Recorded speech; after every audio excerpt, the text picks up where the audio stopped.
कामराच्या वक्तव्यानंतर राज्यातल्या महिला नेत्यांमध्ये सुद्धा वाकयुद्ध सुरू झालं। कामराचं गाणं सुषमा अंधारे आणि काँग्रेस नेत्या संगीता तिवारी यांनी पुन्हा एकदा म्हटलं, तर शिंदेंच्या शिवसेनेच्या नेत्या ज्योती वाघमारे यांनी नवं गाणं तयार करत उद्धव ठाकरेंवर निशाणा साधला।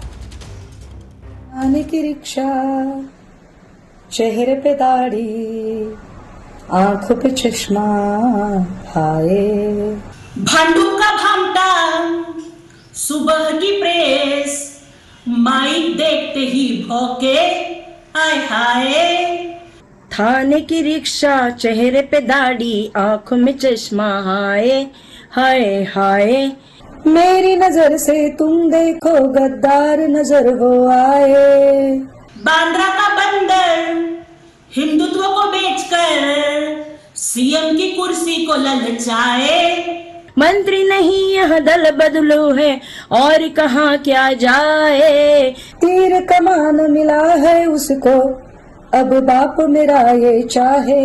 इन कमीनों को मिट्टी में मिलाने भगवा झंडा फहराए।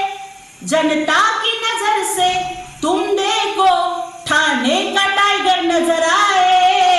जिस थाली में खाए उसमें ही छेद ये करवाए। चेहरे पे दाढ़ी, आंखों में शोले, तांडव करे जैसे शंभू भोले। मंत्रालय से ज्यादा फडणवीस की गोद में जाके बिठाए। थाने की रिक्शा, चेहरे पे दाढ़ी, आंख पे चश्मा, हाय। ज्या स्टुडिओमध्ये त्यांची शूटिंग झाली, रिकॉर्डिंग झाली, त्याच्यासाठी पैसे मातोश्रीकडून आला होता। उद्धव ठाकरे आणि त्यांचे सहकार्याने पैसे दिला होता। त्याला आव्हान आहे की त्यांनी जाहीर साहेबांची माफी मागावी, अन्यथा आमची स्त्री शक्ती काळ फासून त्याला गाडावर फिरवल्याशिवाय राहणार नाही। या कामराच्या मागं बोलवता धनी कोण आहे हे देखील आपण तपासून बघितलं पाहिजे। त्याच्यामुळे एखादी घटना घडल्यानंतर, दुर्दैवी घटना घडल्यानंतर कोणी त्याचं समर्थन करत नाही, परंतु ती कोणामुळे घडली, ती घडवली गेली याचा देखील तपास झाला पाहिजे। कोणाची माफी मागावी?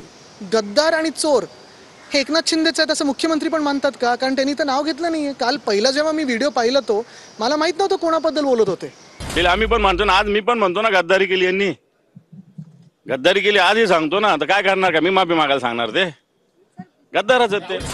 आणि गद्दाराला गद्दार नाही म्हणायचं तर काय म्हणायचं? एक नवीन त्यांनी जर का डिक्शनरी तयार केली आहे, देमानाला देमान म्हणायचं नाही का? रिक्षावाल्याला रिक्षावाला म्हणायचं नाही का? शिंदे गटाकडनं ही जी तोडफोड झाली आहे ती सगळी तोडफोडीची वसुली त्यांच्याकडनं केली गेली पाहिजे।